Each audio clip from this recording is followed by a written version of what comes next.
Hey everybody, welcome back to coverage of the World Magic Cup here in 2012. We are going down to the feature match area right now to see Paulo, Vitor, Damo, Rosa. He needs no introduction. He's playing against Yohan, Dudognon, and we're off to the races. It looks like Mog Flunkies leads the way.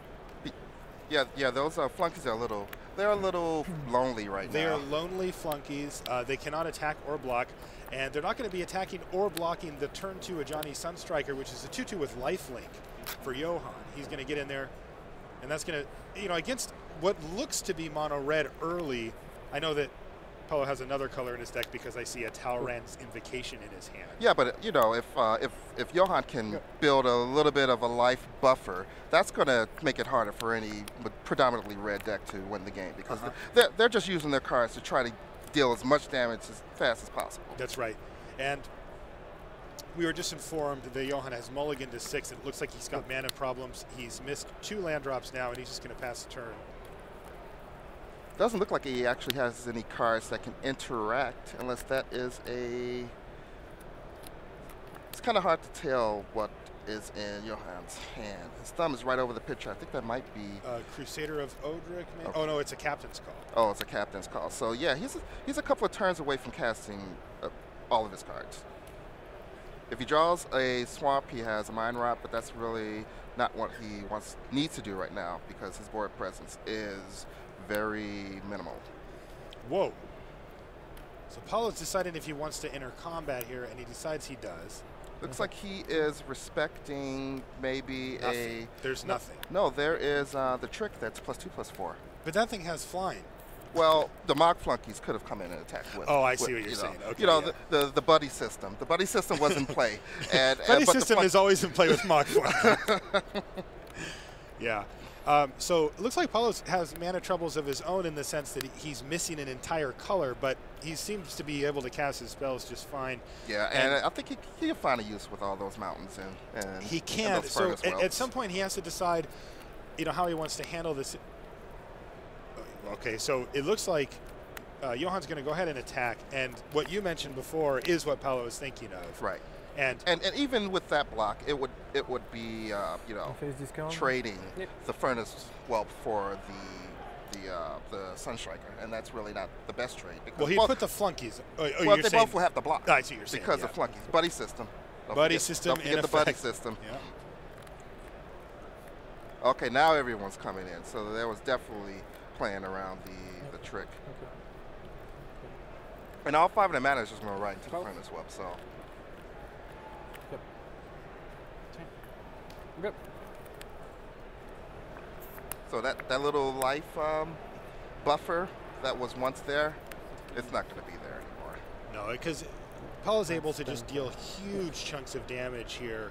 And normally it's pretty tough to race in a Ajani Sunstriker, but when you're dealing this much, you can. Show of Valor is the card that we were thinking of. There is a Glorious Charge in Yohan's hand. He's also got Captain's Call. What Yohan really wants to see in his hand is Swamp or maybe 2 more planes, because this is it. This is a lethal attack right here with these Furnace Whelps, because we have 5 extra mana just to pump into them, and the life total is 10-16.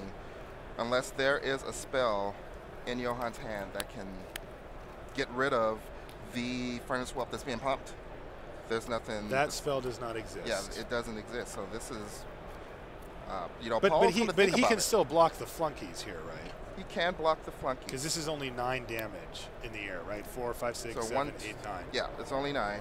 I mean, only 9. It's only 9 of his 10 life. That's right. That's right. We see Paulo hemming and hawing here about combat, doing a little math, thinking a little bit ahead. This is his specialty. He plans out things better than any player in the game.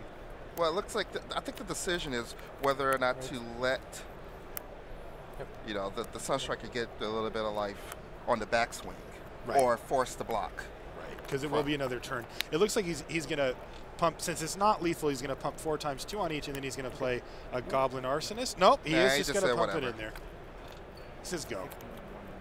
And we see him just scoop it up because, I don't think there's anything for 3 mana. Like, he could Oblivion Ring one of the Drakes and then still just die. Yeah, or maybe like a a safe passage just to not die to that attack and get another turn, but that really doesn't. You're not getting anywhere with those plays. So it looks like Paulo's deck is very aggressive in the sense that like it's able to do huge amounts of damage, and we saw at least one Mog Flunkies from him. Flunkies can beat down real hard. Now, I actually did do a little bit of walking around during the deck building process. And I walked by Paulo Vitor Damo de Rosa's deck. And it is 2 colors. One of them's red, one of them's blue, and I am going to give you some details on that, maybe a little bit later. Dak Faden is the greatest thief in the multiverse. Follow his adventures in the Magic the Gathering comic produced by IDW. A special promo card unique to the IDW comic series comes in each issue. Find out more about these comics at wizards.com/magicmerchandise. What were you saying, Rashad? Oh, I was talking about Paulo Vitor Damo de Rosa's deck. So it was red blue, and you know I was flipping through, and there was like there was the Merfolk Lord, and then I saw 3 Scroll Thieves. Okay. And then I was like, okay, and then I was flipping through, and then I saw Volcanic Strength. Volcanic Strength. 1 in a red, +2/+2. Creature gets Mountain Walk. Mountain Walk. Hey, we got 2 of the walks. We're 2 out of 5 here. So 40% of the time. So Island Walk, maybe even more than 40% of the time, our Scroll Thieves are going to be just like punish people for that splash. Yeah, just be able to walk right through. Interesting. Now he's not main decking those Volcanic Strengths, though, right? He fanned the deck out. I looked at it, and then it was the double take. I went, can I see? Let me see again. And I looked, and that was his deck. That was the main deck. They're in there. As an interesting thing to consider, because if you are able to play it on a Scroll Thief and attack so that they can't block profitably, then you get the card right back. Yeah. If they chump block, then you get the card right back. Right. If, however, they have instant speed removal, things aren't as fun for you. I think Paulo would be a little bit more careful in when and where he would wait he's for a very specific moment. Yeah, and then the fact of actually getting that Volcanic Strength on your creature means that some types of removal don't work on like your Scroll Thief anymore. Lots of it. That's 5 toughness. Yeah, 5 toughness is pretty tough to deal with. Yeah, it is. It takes turn a to slag 5 mana spell. Yeah, turn to slag and then damageless removal. Right. Now, I guess we do have the deck list. Maybe we should see how Yohan's deck is looking, because we didn't get a chance to see too much. No, and also I think it's notable here that Paulo also did not get to see much of his deck. Right. I mean, we're talking about plains. Like, he doesn't even know what his second color is. Plains, and then a double white 2-drop. True. Also, though, he did discard a Mind Rot, so Paulo does know that he's white-black. I forgot about that. Okay. Ooh, is that a Sublime Archangel? Is it? Yeah, I think it is. We'll have to get a double look at that, but I'm pretty sure that's what he has in his hand. Yes, well, he does. Yes. He definitely has one in his deck, so. Yeah, well, it's in his hand. So we might get a chance to see that. Turn 2 Flunkies, followed by now a 1/1. Just for now. Yeah. Crusader Aldrich. Yeah, right? Crusader of Odric. So we'll see if this thing grows. I'm pretty sure he's got a captain's call in his hand as well. Whoa, beat down. The butt. Well, do we get rid of the buddy? This is 3/6 going in, and I think that this is a tough decision. Yeah, he's just going to go ahead and do it. If he does have captain's call, it's definitely a choice, because you might just want to wait 1 turn. Maybe he doesn't have a captain's call in his hand. You know what? 6 life is a very healthy chunk of your life total. It is. And we have a very needy card that was in play where on its own it's just a 1/1, and it needs a lot of help in order to become really effective. Yeah, and I like it. I mean, you can punish your opponent for playing Mog Flunkies. It's not all upside. It's not just a 3/3 for. Ooh. Wow, the Pride. Master of the Pride. No, it's not Master of the Pride. Healer of the Pride. Healer of the Pride. Yeah, Healer of the Pride comes in, and that's going to be huge here. We see Talron's Invocation for Paulo using his own tokens. And so those are both 2/2 flying drakes that are going to enable the Mog Flunkies and also just beat down on their own. But this situation, you know, is not too bad for Yohan, because he's going to start gaining a bunch of life. Yeah, he plays a Griffin Protector, gains 2 life. Yeah, Healer of the Pride does a great job of keeping you into the game, and then after that, putting your life total out of reach. That's right. Like, all it takes is a captain's call, which would which gains 6 life. Yep. And with the given board position with the Griffin Protector, that guy's coming in for 5. Yeah. That's 5 more damage. So we see that there's still a Sublime Archangel hanging out in hand. This is a Furnace Whelp. It is a Furnace Whelp. Not really doing a whole lot here. There's 2 2/3s on the other side of the table that are just like, yeah, I don't think you want to attack me. So we see a missing Swamp, but a Vampire Nighthawk. Yet another 2/3. Another 2/3, and this one has a couple of extra abilities. I think Yohan has a theme deck here. I think he does too. Now, if he can find another Swamp, that Nighthawk is also going to do huge work against Paulo's game plan. And gain him life. Yep. For now, I think he's just going to play the Sublime Archangel. I think I saw a Rain of Blades in his hand potentially as well. Well, he's definitely Why would you has play that, Archangel on a like why I would don't. we Did we see anything that Rain of Blades killed? Maybe it wasn't one. Maybe I just saw it wrong. I don't know that kills anything. Well, I think we did get a confirmation that it was an Essence Blade and an Essence Drain. Oh, well, and a Essence Drain and a Rain of Blades. Yes. Okay. So he goes gain a life +1/+1 on my Griffin. Paulo reluctantly is going to have to say yes to that one because the Unsummon doesn't do anything currently. I don't think he's got an Unsummon, but even if he did. Well, he's thinking, if I did have an Unsummon, what would I Unsummon this? Don't you want to know what Paulo's thinking right now? Oh, we have confirmation that Paulo does have an Unsummon. Yeah, there it is. So he can use it right now to bounce the healer and prevent the 2 life. That's one thing that it does. I don't know how amazing that is. Don't you wait and just bounce the Sublime Angel? Well, it's not. He's not going to attack with the Sublime Angel. He's going to attack with the Griffin. All right, so he does go ahead and do that. That's going to be 2 life that's not gained. It's also going to be 1 less exalted trigger if there is an attack. Right. But being able to, if you bounce the Sublime Angel, you get rid of all of the exalted triggers during combat. Well, no. If you go, you mean like pre-combat? Yeah, pre-combat bounce. Sure. I mean, you just let it resolve and you let. So he's going to attack for 5 here. That is 5. And these chunks are going to get real serious from that Sublime Archangel. That thing does some business. So now Paulo really needs to race. He has to race. He's racing. Both, there being a 4/4. We're going to see a Chandra's Fury here, Rashad. Oh, wow. Yeah, he did block one of the Drakes with his Sublime Archangel. And, yeah, we're going to see Chandra's Fury finish the job here. The 1 pump and then the Fury? Yeah, because the Archangel's a 4/3. It's going to take 2 damage. And then it's going to...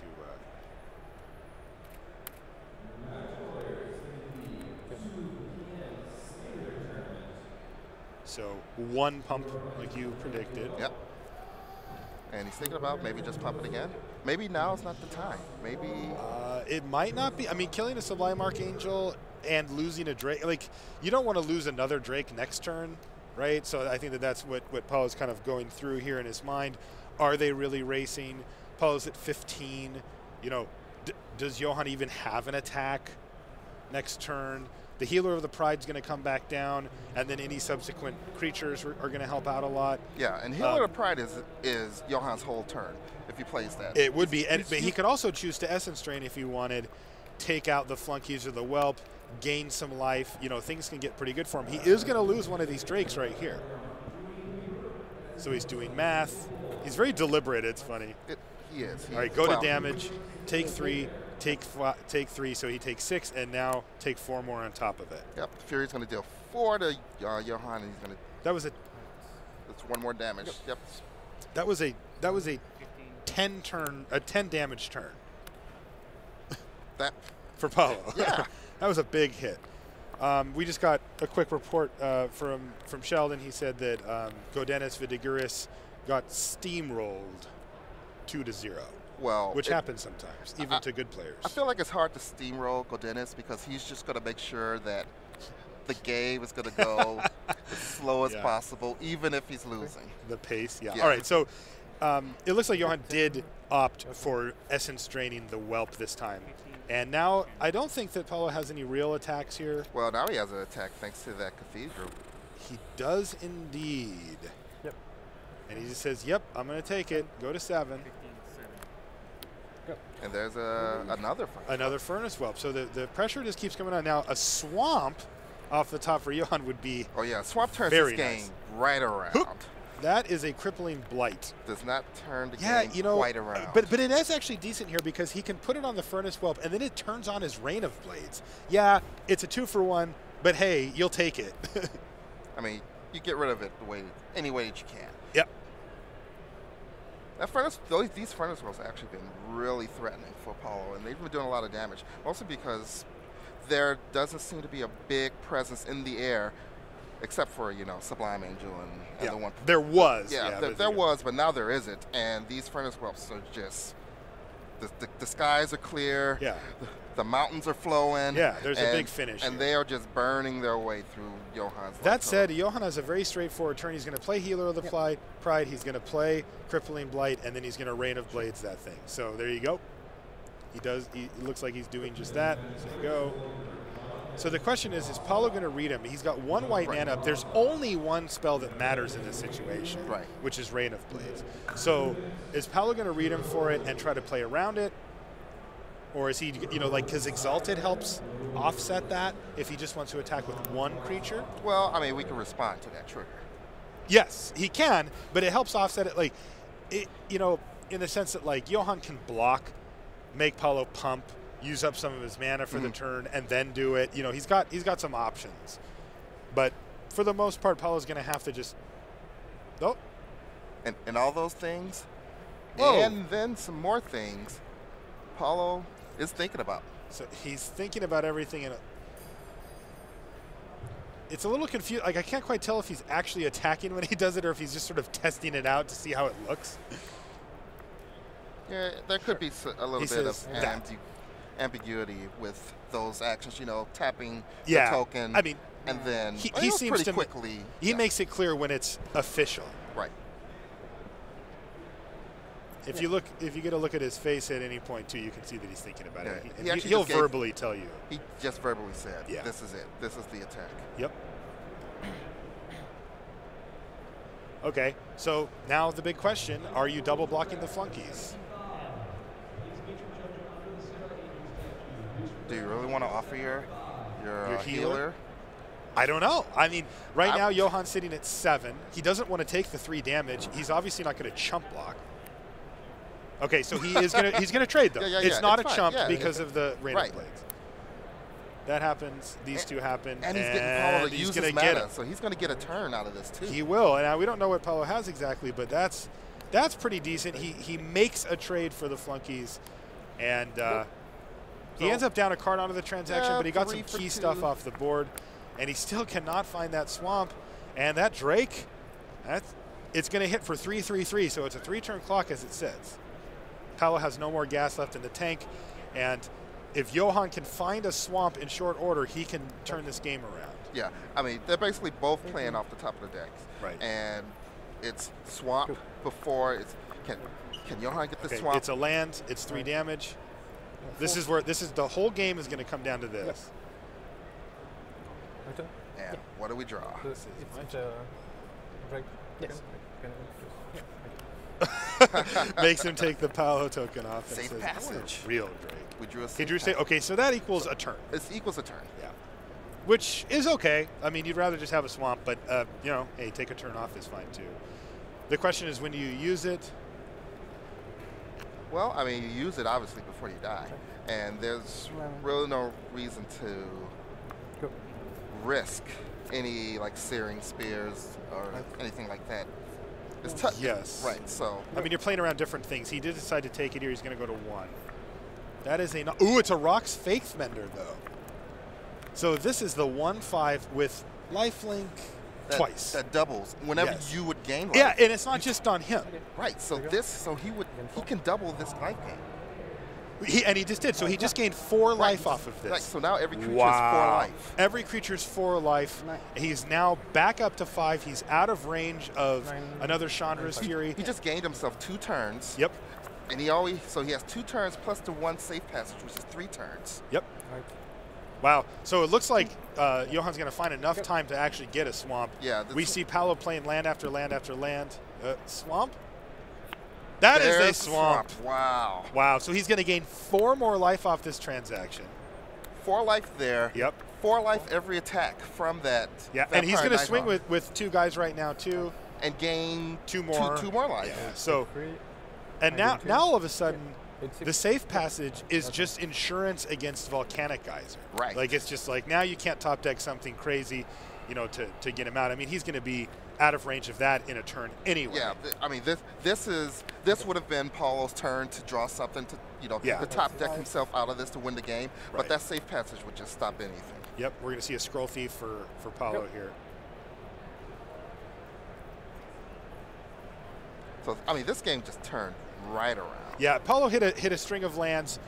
You know, he wasn't able to just get that last punch in, and the life gain spells, which, you know, your mileage may vary, but he's going real far with it this time. You know what? For all of the life gain spells that Yohan has, he has some pretty good ones. Because there's some, you know, just gain a life here and there, and you look at it and you dismiss them. They're situational role players, but all of these are bodies. They're connected to bodies. Right. They're connected to bodies that are substantial. Yes, and that's what you want. You want it to be incidental life gain. You want to get it for playing the cards you were going to play anyway. Right. All right, so he gains 500 life, I think is what I count here. Well, so maybe not that much. Well, he's at 11, but it could be that we just don't have enough room to show, like, how many? Yeah, 511. Yeah, how many 11s he's at. No, but he did gain 6 on that attack. Right. Like, he's attacking and gaining 6, so he's still in there. Paulo, of course, attacks for 3 again. He's going to keep hitting him back down to 3. And a flunkies and a landing. He just says go. Yeah, and flunkies has a buddy. He wants to play his land because he saw Mind Rot, and he doesn't want to just get it Mind Rotted away for no reason. It's not like his opponent's playing. Whoa, there's a pacifism. I think that's game. Pacifism, attack with everything, you're dead. Wow. Poor flunkies. Flunkies, they always end up just sitting around watching creatures fly by. Like, why don't I get to do anything? Why can't I play? Poor flunkies in their buddy system. Someone come play with me. Yeah, so that was a great game. We saw Paulo get off to a quick start, have some huge hits. 10 life, turn for him, just pounding, and then very slowly he kind of ran out of gas. You know what? Both players ran out of gas. Want to know who's the best of the best? 16 of the world's greatest players faced off August 29th through 31st in Seattle at the Magic Players Championship. Tune in for a live webcast and see the likes of Finkel, Kibler, Scott Vargas, Damo de Rosa, Nakamura, and more battle for the title of Player of the Year. Tune in to twitch.tv/Magic Pro Tour for all the action starting August 29th. I can't wait for that. I'm going to be there. Oh, I'm going to be there too. Yeah, it's going to be best. And it's in my home city. Can we hang out? We can hang out. Awesome. Guarantee we can hang out. So realistically, both players had. Welcome back to the booth. I'm Marshall Sutcliffe. That's Rashad Miller. Now you're hanging out with us. Now we're all hanging out together. Yeah. So what were you saying? Yeah. It's like Yohan was having some trouble too drawing. They both drew a lot of land. Yes.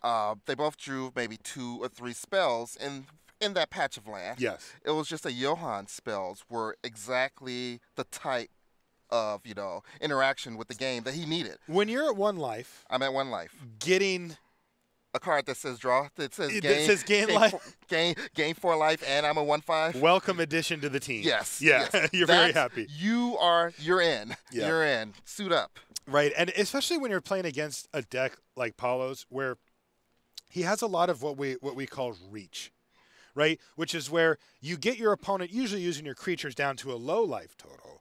And then you have spells that can render whatever they've cast on the board irrelevant and just hit them to the face. And usually those cards are in lower quantity in a deck. Right. And it seems, though, most of the cards in Yohan's deck gain him life. Yeah. I mean, there was a lot going on there. Yeah, 100% of the cards that he played game 1 had lifelink. Yeah. Yeah, it was just 1 spell. It was 1 card. It was just 1 But card. we've also saw 2 other that have lifelink in the second game. Yeah. Yeah. So that's going to be a big one. We saw Rain of Blades come in for Yohan's side. I don't know why he brought it in still. Like, we still haven't seen an actual target for it. He was able to make it work that game, though, so maybe he's got a plan around it. I'm not sure. Well, it could be that he just wanted some type of removal, or maybe he has multiple Rain of Blades. Is that good enough here? You want some type of removal? Like, Sometimes. You better kill something. Like, it doesn't kill Mog Flunkies. It doesn't kill Furnace Whelps. It just killed the Furnace Whelp. Well, with a little help. And it killed a crippled Furnace Whelp. It killed a Furnace Whelp and a Mog Flunkies. No, I'm not. You're not selling that one on me. Like, I tried to soak that in. But we all watched it. There was a Rain of Blaze played, and then when it resolved, so I'll throw you a curveball. Okay, curveball. Crippling Blight killed the Furnace Whelp. Was it the Griffin? I think the Griffin killed the Flunkies. That doesn't sound nearly. That's not what you. That doesn't sound nearly as good. We must have all seen something else than what he saw. I don't know, but yeah. But we didn't see a big change in Paulo's deck. I don't know if he has negate in his board or in his deck. We can take a look. Yeah, we can take a look. It seems like a relevant spell here. Anything like Essence Scatter as well.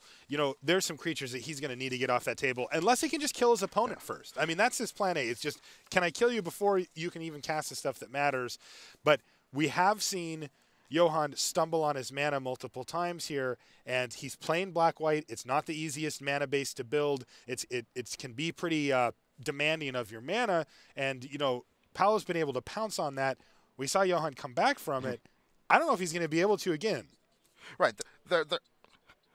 So, all right, looks like we're ready to go back down in the feature match area. So why don't we head down there and see Game 3 here of Paulo versus Yohan. Let's go.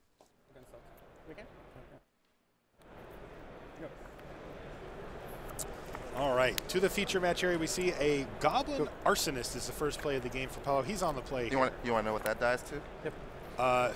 Yeah, okay, fine. You can kill my Goblin Arsonist.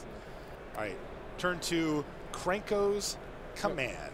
Hey, hey, Marshall. I got a question for you. All right. Okay. I'm starting to become slightly more convinced than I just was. Honestly, I don't know if Yohan just had very good read. So there's two other creatures in Paulo's hand. Did you see them? I didn't look yet. Another one dies to it. I mean, this rain.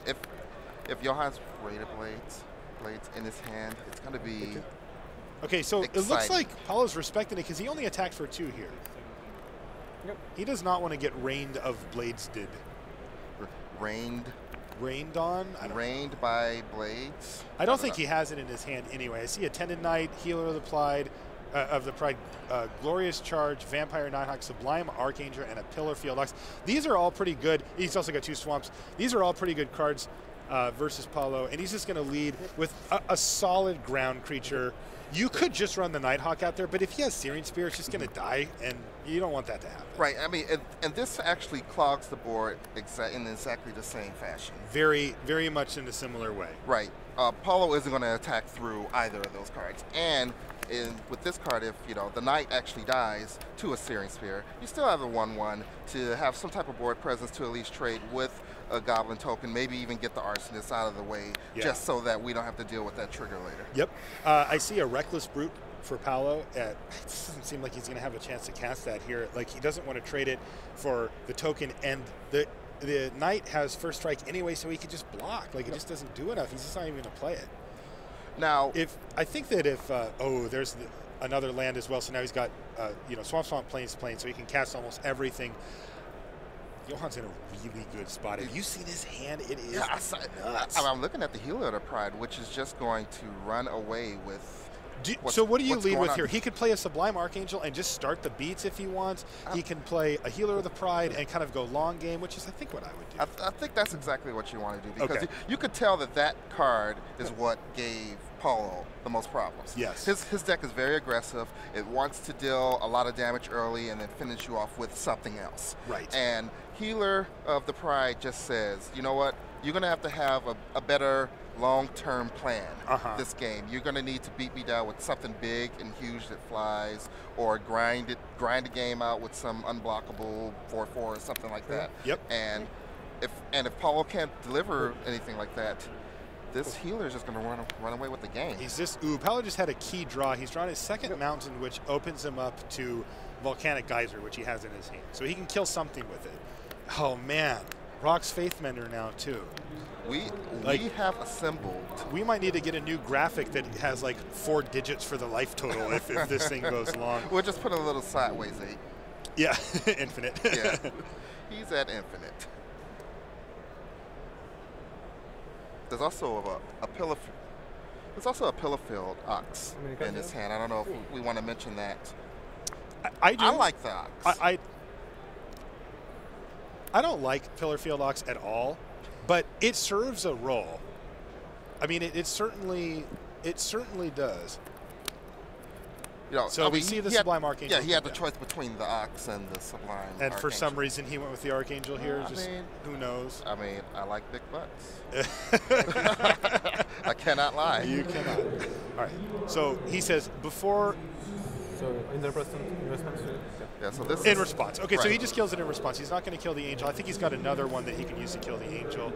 Oh, that's interesting. He has a redirect. I don't know that he can afford to sit back on that, though. I don't know. What redirect targets are there other than the essence drain? That doesn't target. I'm not sure. Essence drain is a big one though. Right, Mind Rot. Huh? It's for the Mind Rot. Oh, Mind Rot. It's that definitely works for too. the Mind Rot. Mind Rot works. He saw Mind Rot and something else. Also, he's in black. Like you can assume he might have a murder in his deck or something like that. Something targeted. Okay, so he plays a Crusader here. No. I didn't. Well, he just used this mana to gain some life. Yeah. Right. And that is a glorious charge of Pillarfield Ox.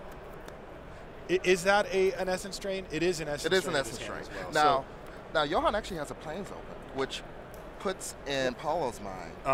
Maybe Raid and Blazes. I mean, he doesn't have any attacks anyway. He's also got a 1/5 lifelink, a 2/2 first strike, a 4/4. In case he gets a little frisky. a little frisky. I mean, a little frisky is one way to put it. All right, so take one card out of your hand with the Ravenous Rats, and it looks like he's gonna ditch the Reckless Brute. The Brute. We got enough 1 toughness creatures out there. That card is never getting in this game unless there's a Magma Quake in the future. Yes, that's true. Yeah. So that's a pretty big Crusader. It's a 5/5. So yep, just a 5/5. It's just a 5/5. I mean, which is huge. Big enough. Now Paulo can survive for a while here, you know, chump blocking with tokens and Arsonist, but like his game plan is not survive. It is be aggressive and beat down. Paulo says, "Yeah, give it to me." I don't know if you saw he's just like taking it. I mean, Paulo really wants to do so much damage in the early game and then finish off with one of his burn spells in the late game. Yep. And if all that early game damage is just nullified by a master, a healer of the Pride, then you're back to the early game, except your opponent has a bunch of creatures in play. Your opponent is not in the early game. Right. Yeah, and that's a really astute observation because Paulo just played Krenko Command. That's the same thing he played on turn 2. Right. I mean, and it's having just as little of an effect on the board right here. Yeah, I mean, he has an aggressive deck, and so he has a lot of redundancy in the things that you want to do early game. And so really the only things he can do mid-game and late game is to continue on the same type of pressure. It's very linear, and it's a strong strategy, but this is like the counter strategy to Paulo's deck. It really is. And once he gets going, we saw him have good mana this game. His creatures just outclass Paulo's by quite a bit here. Yeah, and you know what? Paulo expects that. He expects all of his creatures to get outclassed at some point. But that point should be after he's already won. Well, you know what I mean by that? Or that he's almost won. And he has that reach we talked about? Right, and his opponent doesn't gain all of the life back. Exactly. Quick update from one of the side tables. Chris Davie and Nicolay Potovin, they're going to game 3. Exciting. Love a game 3. Oh, maybe we get to see a little. Well, maybe not. They're going into game 3 now. We're in ours, so probably not going to. Well, let me shuffle for a long time. Some people do that. Yeah. I've seen that. All right, so Paulo's trying to decide if he wants to trade off like his entire board state for something. Well, I mean, this is a 2 for. Well, right now it's that knight is not dying.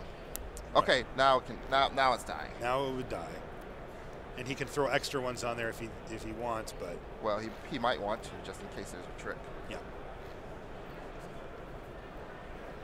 Or if Arsonist is one of those blockers. Well, so then it gets interesting because if Arsonist is one of the blockers, then it goes back to Yohan, and he has to decide if he wants to order it first. First strike goes on, and you can get a damage in first, right? Like if he kills the arsonist, then that damage has already happened. So, it can matter here, but basically he just needs to make sure that when he does commit to this block, that he does actually kill a creature. Yeah, I mean, a block with Arsonist and the Scroll Thief can kill the Knight. Just two both those creatures blocking it. If there's no tricks involved, yes. Right, because no tricks. The Arsonist will do one, and then on first strike, because it'll die, and then second strike, regular strike. Yeah, it's basically one guaranteed damage, one way or another. And the Scroll Thief has 3 toughness. So. A glorious charge is coming down. Well, that changes the math a lot. That does. I mean, so he's going to do it first. He's going to order the blockers. He's going to kill all 3 of those. First strike on all the tokens, and that means that his Knight is going to live pretty easily here. That's all. It's a Scroll Thief. Sure. All right, so Paulo's in a pretty bad spot here. Now his board is just dominated. His hand is land and redirect? Land and redirect. Yohan has a huge creature that he can keep attacking with, along with others. I mean, he could just start sending guys in here without huge risk. Yeah, this is definitely the time that Yohan should get aggressive because there's 2 cards. And Crippling Blight as well. So you might be wondering why he'd do that. It also says you can't block, so it just effectively, like that effectively kills a Scroll Thief. Yeah, that Scroll Thief is no longer Crippling a Blight, card I on think, his is own. one of the most underrated cards floating around. Like that card cannot attack or block now, basically, like without help, right? Whoa! Oh, redirect though, that'll do something. He's just gonna have to kill a token. Yeah, just kill a token with it. So that's a use for it. I think Paulo was just waiting for anything. Anything. Does that have a target? Yes. Is it only one? Yes. Exactly. Let's redirect this to something else. All right, so that's a Rock's Faith Mender now. So now we're gaining. Although he's already at 22, he's going to 26. And yeah, Yohan's he's hitting the red zone hard. He is just attacking with all of his really big dudes. And he's going to extend the hand, and wow, look at that. And he even shows him what he had in his hand, which was a bunch more stuff. And did you see a little fist pump there? Yeah, a little big side fist pump, so he's happy that he won that. He's 3-0. Hey, he just beat one of the best players ever to play Magic. I'd be pretty happy, too. Also, he's 3-0. So that means that he has 3-0'd his draft. He's put himself in the best possible position heading into Standard. That's an excellent position to be in. Thank you for this game and good luck for your tournament. Oh, he's very polite too. Hey, welcome back to the booth. I am Marshall Sutcliffe. That is Rashad Miller. And we just had a pretty nice game there. I think that typified one of the things I like a lot about M13. You can play an aggressive deck. Paulo's deck's very aggressive. It puts a lot of heat on you early, and then it tries to finish you off with reach over the top. You can also play mid-rangey control type deck, yes. Kind of a creature-based but value deck, which is what we saw from Yohan here. He was able to stabilize the board, elevate his life total out of range, and then take over in Game 2. And in Game 3, he had good mana and just played better spells the whole game. Yeah, and a lot of the good things about like the aggressive strategy is the consistency. Yes. You're gonna do the same thing just about every game. But you know what? Yohan 3-0'd with his black-white mid-range, control-y, grindy life gain deck. And we saw 3 games. One of them, he didn't draw. He mulliganed to 5, 6 or 5. He mulliganed 6 and then got stuck on 2. Stuck on 2 land. And then the other 2 games, the deck just did the same thing. Yeah. It gave up some life early. Yep. It clogged the board up with 1-3s and 2-4s and things like that. And then eventually, when you're out of cards and he has a bunch of above average creatures, they just start attacking you. Yeah, and then his stuff was just much bigger. Right. Yeah, and I think that you can tell when the game has swung against the aggressive deck when the cards that you're supposed to use to kill your opponent and to finish them off have to start killing their creatures instead. Yeah. We saw Paulo play 2 Volcanic Geysers, which is a great instant speed removal spell. It also goes to the face, though. Yeah. You can just kill your opponent with it. That's what he probably would ideally be doing with it, and he wasn't able to because he needed to do that instead of dying. Yeah, that's the whole role switching within a game of Magic where Paulo wanted to be, I'm the aggro deck. I'm the aggressive deck. I'm trying to kill you, and you're going to try to stay alive. And, Yohan's like, yep, That's what I'm going to do. I'm going to try to stay alive. Yep. And then there's a point where, you know, the deck that was trying to stay alive is well alive. 22, 26 life. Yeah, and the aggro deck is like, whoa, that thing's going to kill me. Yes. I have to control your threats. Yeah. And you once you become misappropriated in that role, you're just done because you don't have enough cards that do the control thing. Yeah, you can't grind the guy out. Right, exactly. And we saw that. He used both of his fireballs, his volcanic geyser. His volcanic geysers to kill 2 threats, and that really left him with nothing else in his deck. Now, that being said, though, there is upside to play because then you wonder, well, why would I play an aggressive deck like that? Look at what happened in the first game, and I will say in the second game as well, although in the end, Yohan was able to finish him, to come back. But Paulo's deck, okay, so Yohan's like, okay, I'll keep this kind of clunky 6, right? Plays a couple lands, doesn't quite get there, drawing a couple lands, and Paulo's deck just smashed him. Right. It was just like, you're dead. Like he shut the door on that game so quickly that Yohan didn't have a chance to draw out of it. So let's imagine that in that first game, Yohan actually drew a 3rd land. He probably still loses that game. Yeah, I think so. Yeah, he needs to go like land. Yeah, he had to draw 2, 3, maybe 4 land in a row in order to maybe stay alive. Right.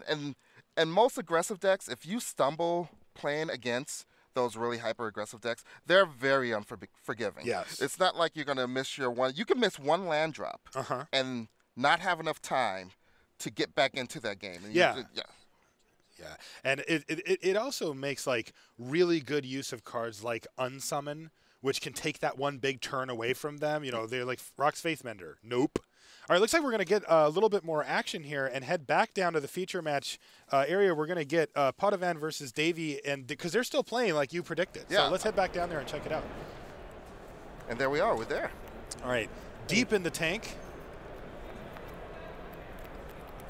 We see Davie. He's from Scotland, it looks like. Chris Davie. I've never met him before. And Nicolay Potovin's from, is that Bulgaria? What is that? Belarus? It is.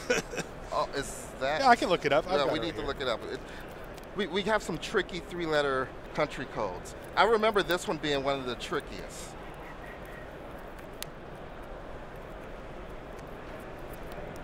All right, whoa, that's quite the board state right What is there. it looking like?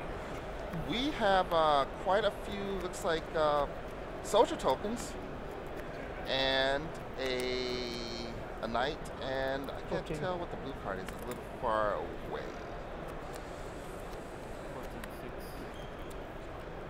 Oh, I think that's a water, the 2/3 that pumps for +1/-1. Water courser. Yeah, a water courser. It says that Potovin is representing Belarus, but I believe he is part of the Russian Federation, perhaps. He's kind of under that in our thing, so we'll get a clarification on that, but he is from Belarus. And he is deep in the tank, and wow, you weren't kidding. This board state is very well developed. They must have shuffled really fast and started playing. Yeah. We just got a clone that, I think that clone was, it was already there. I wonder, we need to find out what that clone is actually clone. All right, so Fairy Invader, so it's a 3/3 with flying. We also have a Crippling Blight that attempts to kill the Void Stalker. It gets negated, and he's got another one to follow up to just take it out. Oh, wow. Yeah. And get in for 1 with a Tormented Soul. And actually, is that 2? Do I see a Duty Bound Dead or something there, maybe? Yeah, there's an Exalted, so it's actually a 3-turn clock. 6, 4, 2, you're dead. So this is something that's going to have to deal with. Is that an Encrust? It is an Encrust for Nicolay, and I think he's probably just going to have to use it on that. You have to, right? That's one of those cards where you never want to use your removal on, and then you get to that point in the game where you have to use it, and then you think maybe I should have just did it in the beginning, like as soon as I could have. Yeah, because I would have taken no damage. We knew it was going to be a problem eventually. Right. But we may have an attack first. We have to think about that before, we start encrusting things. Yeah, I mean, he's got a lot of chump blocks on the ground if he wants to stay alive for a couple turns, but does he not have a second blue source here? There's an island in his hand. Oh, and there's also a glacial there's fortress. a glacial. So we're okay. Encrust that. Sure. So that says that it will not untap. It's a good thing because it was going to kill him. That's true. I do like that one. Now in with the two So are these two flyers going to get in? Because we can see that Nicolay does not have blocks for the Welkin turn that's hovering around up there. And that's going to be 3 damage by itself. Right. And, you know, barring any top deck exalted card, which is a valid way to win a lot of games in M13 draft. It is, because a lot of your creatures have it. Right, and when you're 1 point away from losing to what's already on board, there's a lot more cards that represent 1 point of damage on the top of your deck than in any other format. No, and they represent it right now. Right, exactly. That's what I'm saying. Yeah. I'm not saying, you know, another tormented soul. Yeah. I mean, he represents 1 point of damage, but you know, we're waiting a turn. I mean, right now, like for the win. Right, and that's a big deal because again, it's on your creatures. These aren't specialty cards, you know, that you're like setting up. You know, these things. You know, some random burn spell. Or this is like a guy that you're just going to play in your deck anyway, and you're going to have 15, 16, 17, 18 creatures, and some percentage, hopefully a high percentage, have exalted. So. But he's decided, it looks like, to just leave back 1 fairy invaders. He doesn't want to risk it. Yeah, Chris's hand isn't very exciting. What is it? It's an island in this. I mean, if it was 2 islands, it would maybe be. I mean, if there were a forest in there, you know, that'd get me going. The blood. But. Forest island.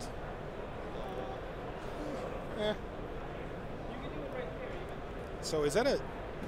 Wow, this is one of those complex board states, right, where you really do need to take some time to make sure that you don't screw it up.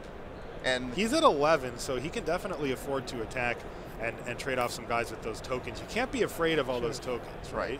Especially with Nicolay being at such a low life total. He really can't afford to make drastic attacks because then, you know, the counter attack's just going to get him. Yeah, but he's losing on board, and he just passed the turn back. Nicolay gets a draw step, and he's just going to be hitting him for 3 every turn, presumably. Or did he? What did I miss? How did he kill the fairy? I think there was a block. Oh, he traded. Yes. Oh, gotcha. Okay, yeah. So confirmation he blocked. I just missed that. Attack. And attack. Is the water courser going to bash? Nope, just this one. I mean, there's so many water courses. He drew an island, so both players have nothing in hand, essentially. Nope. And that is a scorpion, a giant scorpion. It's not that big, though. It's like in real life, it would be huge. Yeah. It's big enough. With a very large tail. I love that card. I've loved it ever since it was over. You have? From Zendikar? Yes, and it was one of the best 1/3s in Zendikar. Yep. Yes, it was. And 1/3s block 2/2s, it turns out. Oh, yeah. There were a lot of 2/1s. 2/1s, 2/2. Well, it doesn't even matter, right? Cheers. It's yours, he says. Sending it back over. Can't see what we snatched up there, but we're going to attack first. Yeah. And a Welkin turn. Whoa, and he just attacked him down to 5. He did. So this is a 1-turn clock. He's looking in quite good position. And he extends the hand. I think he drew a Servant of Nephrox, which wasn't going to do anything to the board state. And the Flyers prevail for Nicolay there. Whew. Your deck is better in this matchup for sure. Yeah, all this -1s, -1s. Yeah. Hey, welcome back to the booth. I'm Marshall Sutcliffe. That's Rashad Miller. We're here at the World Magic Cup in 2012. We're in Indianapolis, Indiana. This is a great place. Great city. You live in this region. 4 hours away? Is that in this region? I mean, you're from Chicago. I live in Chicago. Right. I guess it's the region. When you're not from this area, you live right here, like.